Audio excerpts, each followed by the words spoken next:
فکر میکنم که سخت‌ترین بحث در زندگی این بحث بین عقل و دل است و وای بر حال کسی که گرفتار این بحث می شود. این شعرم دقیقاً همین را میگه. جان پس از عمر دویدن لحظه آسوده بود، عقل سر پیچیده بود از آنچه دل فرموده بود. عقل با دل روبرو شد، صبح دلتنگی بخیر. عقل برمیگشت راهی را که دل پیموده بود. عقل کامل بود، فاخر بود، حرف تازه داشت.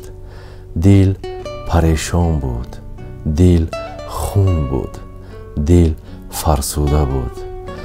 عقل منطق داشت، حرفش را به کرسی می نشاند. دل سراسر دست و پا می زد ولی بیهوده بود.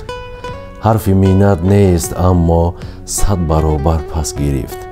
گردش دنیا اگر چیزی به ما افسوده بود.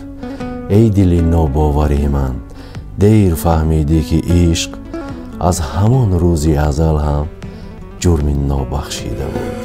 دیوونه تو دل من یکی، رفتی آخه بگو سر حرف کی، وقتی نیستی حرفامو بگم به کی عشقم.